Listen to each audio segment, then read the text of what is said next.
नाम जपो तो एक आम सा जवाब मिलता है लगभग सभी से कि नाम जपने में हमारा मन नहीं लगता। नाम जपने में मन क्यों नहीं लगता? इसके पीछे एक बड़ी छोटी सी वजह है। इसको समझने के लिए हमको ये समझना पड़ेगा कि हमारा मन किन कामों में लगता है। यदि कोई हमें कहे कि रात को 3 बजे आकर पैसे लेकर जाना, तो गारंटी है इस बात की कि जिससे आप मिलने वाले हो, अगर हम हो तो रात को सोएंगे नहीं कि एक बार लेकर सो जाए, कहीं रात को नींद न खुले तो। इसका क्या मतलब निकलता है? इस मन को जिस चीज में फायदा दिखाई देता है, यह मन वही करता है। आज तक हमारा नाम में मन नहीं लगा, उसके पीछे वजह एक ही है, अभी तक हमें नाम की कीमत नहीं पता। हमको जिस वक्त समझ में आ गया कि नाम की कीमत क्या है, महापुरुष वचन किया करते हैं कि जो नहीं जपेंगे नाम वह तो पछताएंगे, और जो जपेंगे वह भी पछताएंगे। अब यहाँ सवाल उठता है कि भाई जो नहीं जपेंगे वह पछताएंगे, समझ में आता है, क्योंकि वो नरकों में जाएगा, 84 लाख योनियां भुगतनी पड़ेगी। और जो जपेंगे वह क्यों पछताएंगे? बताते हैं, इसीलिए पछताएंगे जब पता चलेगा कि जपे हुए नाम की कीमत इससे भी ज्यादा है। तो पछताएंगे कि हमने पहले क्यों नहीं जपा, ज्यादा क्यों नहीं जपा। जिस समय हमको समझ में आ जाएगा कि नाम की कीमत क्या है, हम सत्संग में जाते हैं तो क्यों जाते हैं, उसका भाव क्या है। गुरु को वीडियो लाइक करना, सब्सक्राइब करना प्लीज। वीडियो आपको पूरी देखनी है, वीडियो लाइक कर दे गुरु प्लीज। हम जो सत्संग में जाते हैं, सत्संग में जो कुछ भी सुनते हैं, तब हमें पता चलता है कि नाम की कीमत क्या है, नाम जपने से होता क्या है। जितने भी सदग्रंथ हैं, वेद शास्त्र हैं, स्मृतियां हैं, श्री गुरु ग्रंथ साहिब है, उसका एक एक शब्द बार बार एक ही पुकार करता है कि नाम जपो। सिमरत वेद पुराण पुकार पोथियां, नाम बिना सब कुछ। ऑफिस में जाने का मन नहीं करता, दुकान पर जाने का मन नहीं करता। मन क्या कहता है आपका? जा, नहीं तो आज नुकसान हो जाएगा। बीमार होता है तो भी जाता है, दुकान खोलकर बैठता है, ऑफिस में जाता है। क्यों जाता है? क्योंकि वहां पर आपको फायदा दिखाई देता है। और जिस दिन आपको नाम की कीमत का पता चल गया, बीमार होंगे ना, तब भी नाम जपने बैठोगे।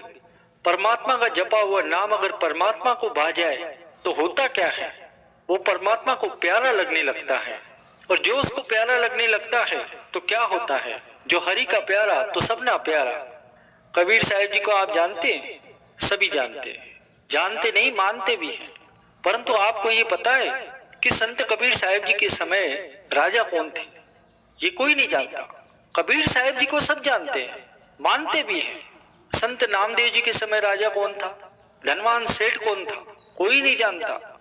परंतु नामदेव जी को सभी जानते हैं। श्वास श्वास सिमरन करो कहते संत सुजान, एक श्वास का मोल है 14 भुवन समान। मनुष्य का एक एक श्वास इतना अधिक मूल्यवान है कि उसका मूल्य संतों ने 14 भुवनों की संपदा के तुल्य कहा है।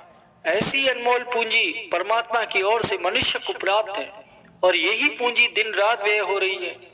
महापुरुष फरमाते हैं, अपने वचनों में फरमाते हैं कि हे जीवात्मा रूपी व्यापारियों, सोच समझकर व्यापार करो। ऐसी वस्तु खरीद करो जो तुम्हारा साथ निभा सके। आगे मालिक अच्छे से परख कर देखेगा कि तुम क्या वस्तु खरीद कर लाए हो। इसलिए हे भाई, मन लगाकर प्रभु का सिमरन करो, नाम जपो, नाम रूपी सच्ची वस्तु खरीद कर ले चलो, जिसे देखकर प्रभु तुम पर प्रसन्न हो। यदि श्वासों की इस बहुमूल्य पूंजी के बदले मनुष्य ने नाम रूपी सच्ची वस्तु खरीद कर ली, तो समझो उसने अपना काम संभाल लिया। और इसके विपरीत यदि इंसान ने इस बहुमूल्य पूंजी को यूं ही व्यर्थ गवा दिया, तो उसने मानव प्रभु की देन को यूं ही व्यर्थ गवा दिया। संसार का ऐसा कोई इंसान नहीं है जो फायदा नहीं चाहता। हर कोई फायदा चाहता है, हानि कोई नहीं चाहता, परंतु उसे परख की दृष्टि नहीं है। संसारी मनुष्य संसार के लाभ को ही असली लाभ समझता है, दिन रात उसे जमा करने में ही लगा रहता है, और ऐसा करके वो समझता है कि फायदे का व्यापार कर रहा है। जबकि असलियत ये है कि वह इन कार्यों में श्वासों की पूंजी गंवा रहा है, अपना घाटा कर रहा है। जिस काम में जीवन का सच्चा लाभ है, सच्चा फायदा है, वो है नाम जपना। अब उस वस्तु को प्राप्त करने के लिए वह तो ध्यान देता नहीं, और जिस काम में हानि है उसमें लाभ समझता है, दिन रात उसमें ही लगा हुआ है।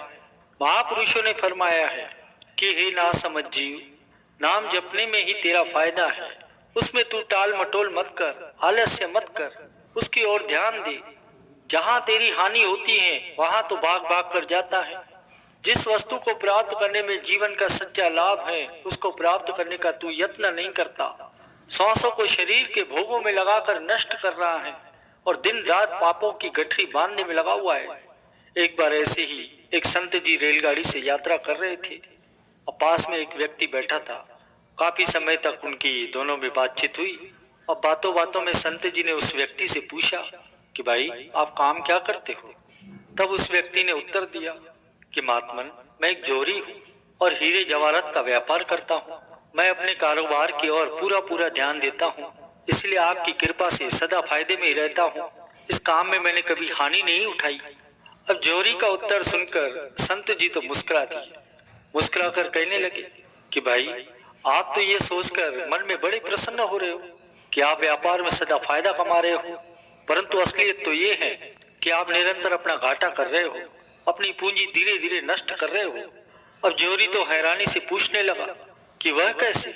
संत जी ने कहा, भगवान ने आपको संसार में भेजा, क्या देकर भेजा? कीमती सांस देकर भेजा है, ताकि नाम जप कर तुम उस सच्ची वस्तु को खरीदो जो परमात्मा के धाम में तुम्हारा मुख उज्जवल करे।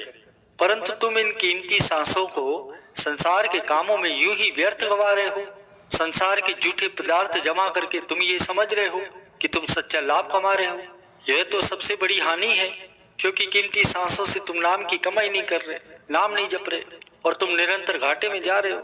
अरे जिस प्रभु भक्ति की महिमा का वेद पुराण स्मृतियां ग्रंथ संत जन सभी गायन करते हैं, उस भक्ति के समान कोई अन्य लाभ नहीं है। हे भाई, मनुष्य शरीर पाकर भी यदि प्रभु का भजन नहीं किया, नाम नहीं जपा, तो क्या संसार में इसके समान कोई हानि है? आगे संत जी उस जोहरी को समझाते हैं, सेठ जी अभी से सावधान हो जाओ, संत महापुरुषों की शरण में जाओ और नाम भक्ति की कमाई करो, नाम का व्यापार करो, क्योंकि सच्चे नाम का व्यापार करने वाले ही परलोक में शोभा पाते हैं। परमात्मा ने जो आपको ये कीमती सांस दिए हैं, अगर उसको यूं ही व्यर्थ नष्ट कर दिया तो उसके अपराध में आप दुख पाओगे, रोओगे, पछताओगे। परंतु समय निकल गया तो रोने पछताने से क्या बनेगा। संत जी आगे उसे और समझाते हैं कि हमारे इस उपदेश का अर्थ ये नहीं है कि आप अपना व्यापार बंद करके परिवार को त्याग कर जंगलों में जा बैठे। ऐसा कदापि नहीं है।